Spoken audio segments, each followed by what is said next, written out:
Suite à l'assassinat du jeune Naël par deux policiers, comme en 2005, suite à la mort de Ziad Ebouna, la jeunesse des quartiers populaires s'est révoltée durant toute une semaine. L'ampleur de la révolte est une réponse proportionnelle face à cette nouvelle mise à mort qui en suit tant d'autres dans ces 20 dernières années. 2 semaines avant la mort de Naël, un jeune homme de 19 ans est mort sous les balles de la police à Angoulême pour refus d'obtempérer. Il s'appelait Al-Hussein. Depuis la mort de Naël, un homme de 27 ans est mort à Marseille dans la nuit du 1er au 2 juillet des suites d'un probable tir de LBD. La réponse de l'État est toujours la même, sécuritaire, stigmatisante, raciste et coloniale. Sécuritaire, car il se permet, au nom du maintien de l'ordre, d'envoyer l'armée dans les rues, le GIGN, les blindés de la gendarmerie, la BRI, le RAID.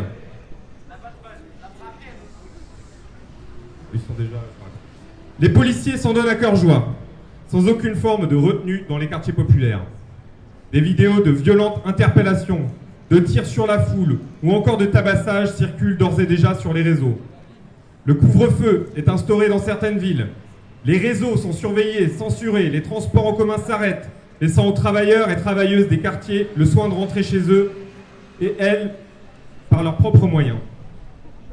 Stigmatisante et raciste, car face à cela, aucun dialogue, mais une stigmatisation des parents, des émeutiers, qui sont dépeints comme une foule incontrôlable, sans raison bestiale et sauvage. Un classique de la rhétorique coloniale. On retrouve cela dans le communiqué des syndicats policiers, Alliance Police et UNSA Police. Fort heureusement dénoncés mollement par leur confédération, qui appelle à une véritable guerre civile raciale. Ce communiqué parle de nuisibles, de guerre, de hordes sauvages. La déshumanisation est totale.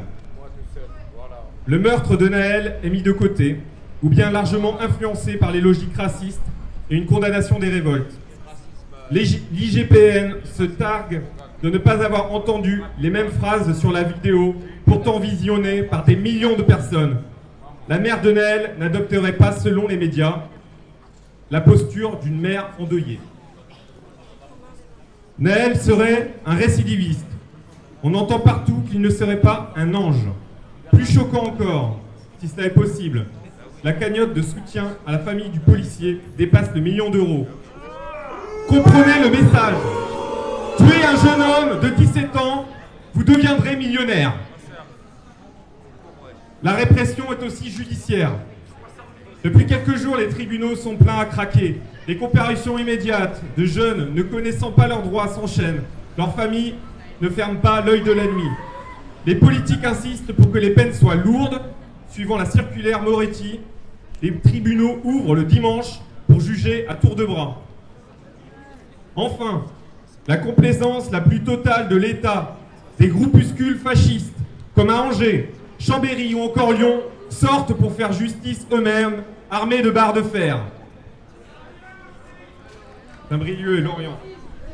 Des militaires pour le coup à Lorient en plus. Passer la phase dite émeutière, la colère ne doit pas s'éteindre et rester isolée. Car depuis 2005, qu'est-ce qui a changé? Les habitants et habitantes connaissent et sont excédés par le racisme, les violences, discriminations et humiliations de la police, certes, mais également des humiliations devant la justice, des humiliations de la vie quotidienne, dans les services sociaux, à l'école, au travail, stigmatisation médiatique et politique exacerbée de l'immigration des musulmans et musulmanes. Les termes utilisés comme décivilisation au plus haut sommet de l'État encouragent le racisme institutionnel. S'ajoute à cela la loi séparatisme et le permis de tuer donné à la police en 2017. Sur le plan social, l'inflation étrangle les habitants et habitantes et depuis 2017, la Macronie n'a offert à la jeunesse des quartiers que l'ubérisation comme solution. Les discriminations racistes, optimisant et soumettant à la précarité. Les misères sociales et toutes leurs conséquences humaines les condamnent. La précarité, le chômage, les bas salaires, la dégradation et disparition des services publics et de façon générale, toute forme de solidarité collective. Ces révoltes dans les quartiers doivent faire prendre conscience de la responsabilité de l'État et du politique dans la reproduction d'une société raciste.